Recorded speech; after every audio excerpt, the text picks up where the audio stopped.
Bom dia, meus queridos. Nas aulas passadas a gente falou sobre os países México, Argentina e Brasil, tá? Que dentre esses três, o Brasil tem uma economia mais diversificada, mais consolidada, né, mais forte. Mas a Argentina, enfim, o antes e o depois, né? Mas a Argentina tem também uma economia muito forte, tem muitos gasodutos, tem muitos produtos industrializados, aliás, primários e semi-industrializados, né? E tem também redutos de petróleo e de gás, tá? O México tem os seus chamados maquiladores, né? Principalmente nas fronteiras com os Estados Unidos, que é onde os seus produtos eles são transformados, maquiados, né? Transformados entre aspas. Mas também tem a sua grande população, seu grande território mexicano. Hoje não é mais considerado América Central, é considerado América do Norte, né? O México quis ser considerado como América do Norte para fazer parte do NAFTA, que é o bloco econômico formado pela América do Norte, tá? Que aí compreende Estados Unidos, México e o Canadá. Ok. Continuando a falar sobre os aspectos socioeconômicos e políticos da América, a gente vai começar a falar aqui na página 300 sobre a Grande Antilha, né? Existem as pequenas Antilhas, ou as grandes penínsulas insulares. Existem as pequenas penínsulas insulares e as grandes penínsulas insulares.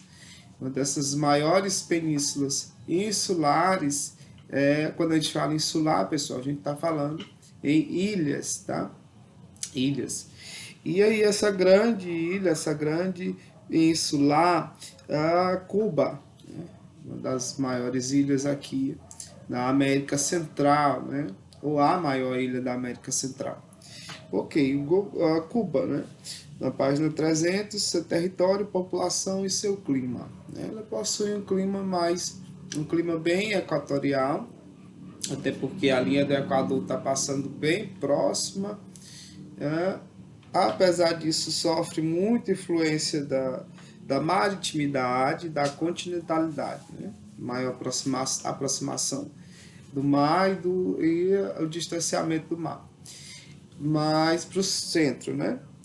Mais para o centro. Sua capital, Havana, eles têm um clima bem diversificado, bem equatorial nesse sentido, né?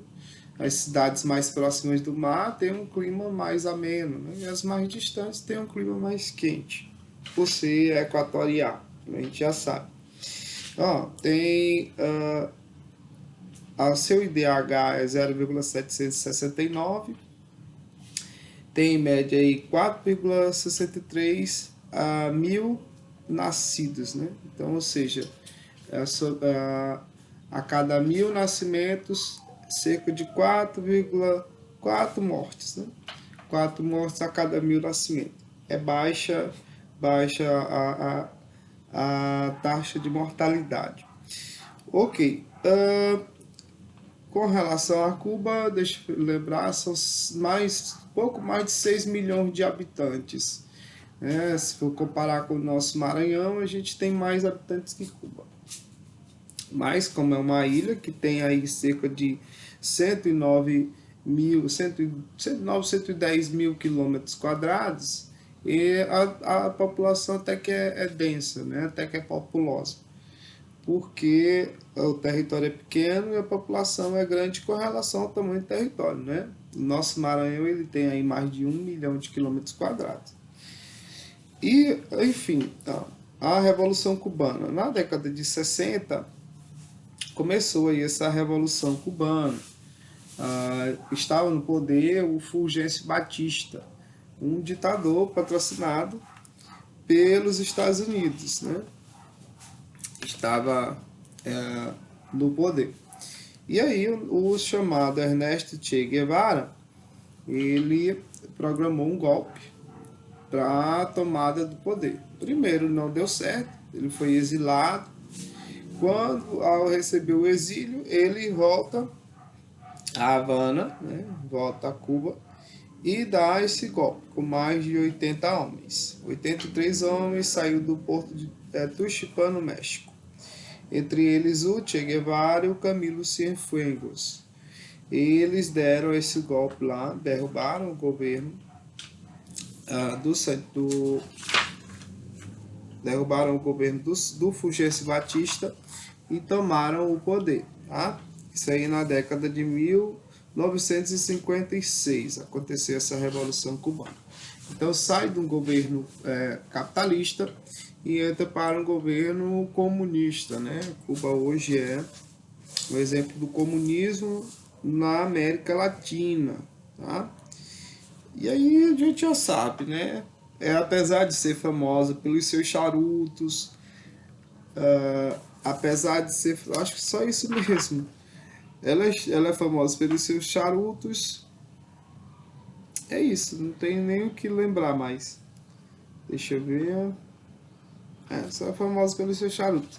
O comunismo acabou que meio que interfere, né, nessa economia cubana.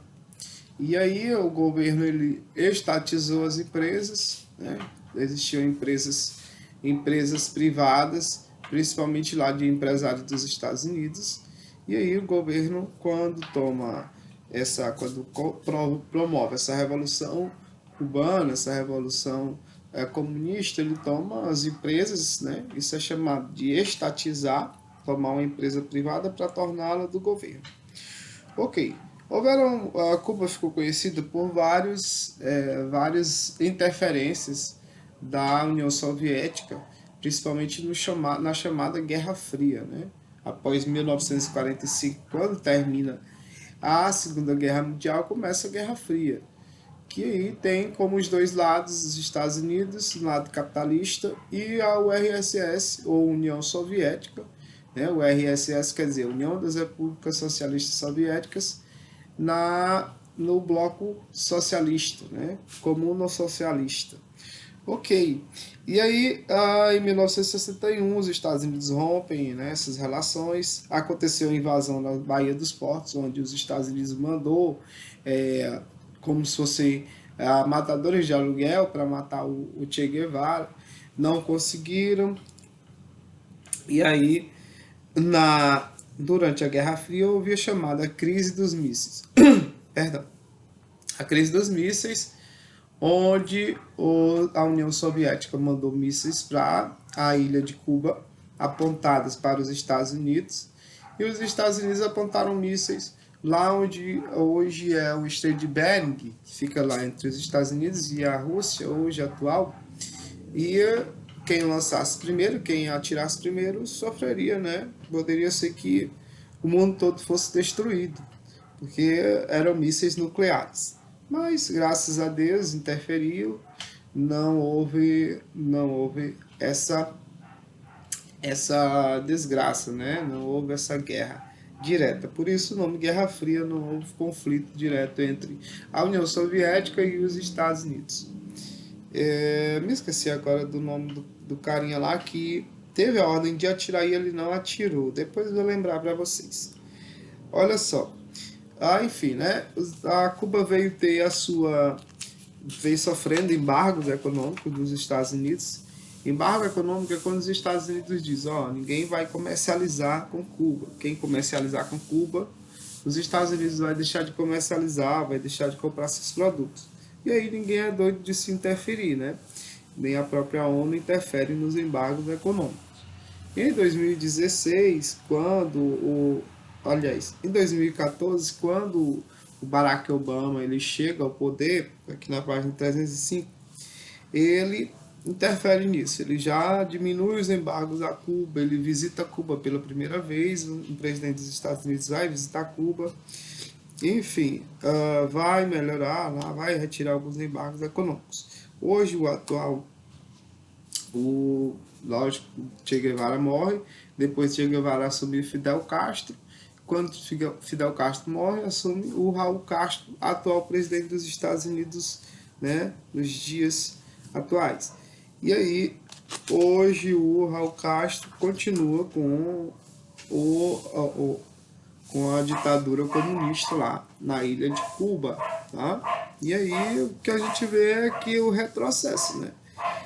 Os carros ainda são da década de 60, a cidade ainda tem a arquitetura arcaica, a arquitetura da década de 60, a internet é muito lenta, muito devagar e não pode falar mal do governo. Se você falar mal do governo, você vai preso. É uma ditadura, né?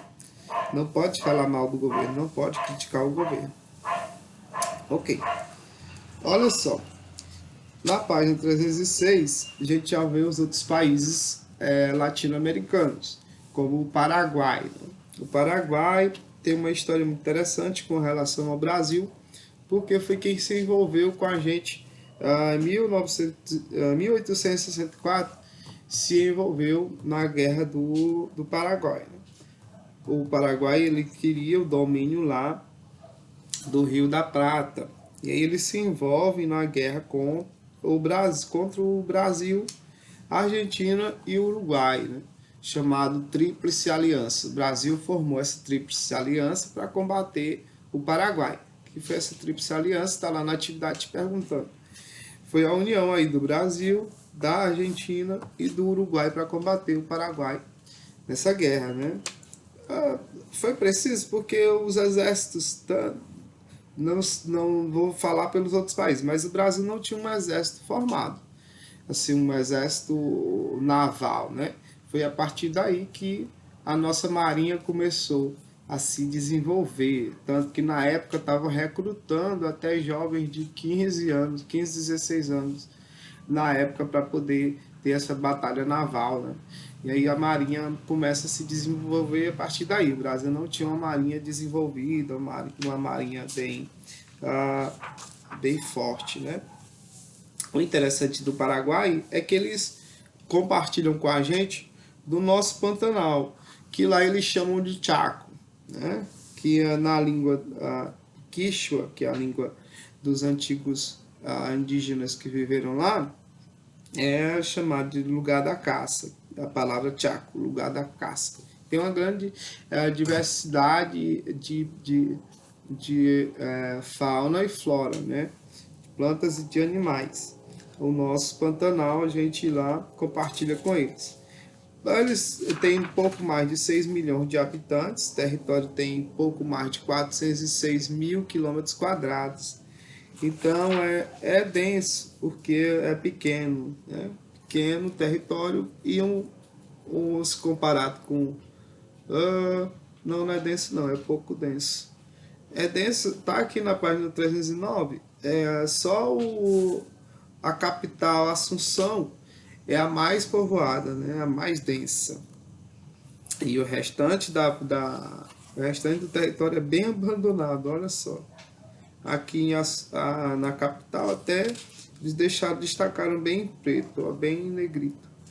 Tem cerca de 1.000 habitantes por quilômetro quadrado a capital. O restante do território é inóspito, né? Ou pouco habitado. Ok, pessoal. Então, essa guerra aí que o Solano Lopes era o líder do Paraguai, durou 6 anos. Durou 6 anos com a vitória, logicamente, da Tríplice Aliança, né? Com a vitória do Brasil, do Uruguai e da Argentina. Já que a gente está falando em Uruguai, aqui na página 315, vai mostrar o pequeno país que está aqui ao sul do Brasil, e é chamada Suíça americana, Suíça latina, né? Por ter uma população muito grande de descendentes de europeus, tá? O Uruguai é bem pequeno, tem 176 mil quilômetros quadrados, 220 mil quilômetros quadrados. Tem cerca aí de 3,44 milhões de quilômetros quadrados no censo de 2018. É bem pequeno, né? Tanto é pequeno o território quanto pequeno a quantidade de habitantes. Mas a densidade até que é boa, porque o território é pequeno, mesmo com uma pequena quantidade de habitantes. Era para ser nosso esse território, né? Era para ser do Brasil, mas aí a gente trocou trocou o Rio Grande do Sul no lugar. A gente deu, ó, vocês ficam com o restante aí, que não faria sentido, né? A gente tem que atravessar o Rio Grande do Sul, seria de outro país, para poder ir para o nosso país mais ao sul, né? Não faria o mínimo sentido. Sai Bob! Não faria o mínimo sentido. E aí a gente ficou com os territórios que era para ser, os territórios que era para ser do, do atual Uruguai, a gente pediu o sul, né? Pediu o Rio Grande do Sul para a gente e devolveu a território lá onde hoje é o Uruguai para eles, tá? Era um domínio espanhol, dos espanhóis. Daí chamado de Província Cisplatina, que era a margem do Rio Plata, tá? Então, o mais europeu país, já falei, eles têm uma rica quantidade, a rica quantidade de gado, né? Criação de gado, rebanho bovino é muito importante para a economia deles, tá? Então responde aí a muito da sua economia. Deixa eu ver o que mais. Aqui, a Colômbia, pessoal. Página 320. Colômbia tem 49 milhões de habitantes, né? E ela é o segundo maior país habitacional no mundo, né? O segundo maior país em número de habitantes no mundo, na América, perdendo aí para o Brasil, né? Na América, o segundo da América em maior população habitacional, só perde aí para o Brasil. A sua capital, a capital deles é quase uma mega cidade, mas é uma cidade global, né? A mega cidade só se teria se ultrapassasse 10 milhões de habitantes, mas não ultrapassa, tem 7,6 milhões de habitantes. É uma cidade global, uma cidade de influência, uma cidade de importância no mundo todo, tá? Se destacam os seus produtos: cacau, café, cana-de-açúcar, banana, algodão, milho, soja, enfim. E o tabaco, né? Principalmente quando se visita lá, eles te influenciam a usar como é que chama? A usar a espécie de a coca, né? Espécie de tabaco que vai te ajudar nas grandes altitudes. Por lá ter grandes altitudes, né? Quem não está acostumado, como nós, podemos sofrer tonturas, podemos desmaiar e tal.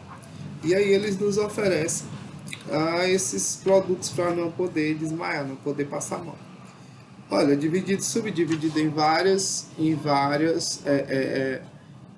regiões. Mas a principal região que se destaca, além da região andina, por ter esse nome por causa da Cordilheira dos Andes, a região dos Lânios, que tem um pedaço da floresta amazônica, tá? Tem um pedaço da floresta amazônica lá, certo? Narcotráfico, né? Bastante combatido. O governo tem feito de tudo para combater esse narcotráfico. Eles têm uma grande participação no plano LASM, Latin American Security Operation, dos Estados Unidos, que é um plano para uma espécie de plano da doutrina Marshall, ou da doutrina Truman, né? Que é o lema América para os americanos, que os Estados Unidos não querem que nenhum outro país se aproxime da América, né?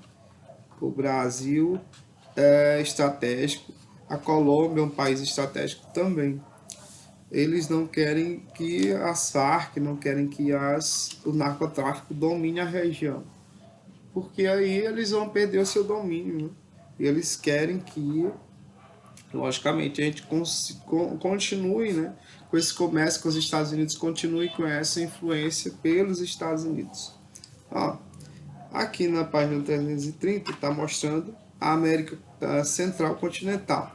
A América Central Continental é dividida né, em América Central e Insular. As Grandes Antilhas, que é Cuba, Jamaica, Haiti, República Dominicana, Porto Rico, e as Pequenas Antilhas, que são várias ilhas minúsculas que estão a leste das Grandes Antilhas. Nem precisa dizer que o que se mais destaca lá é o turismo, né?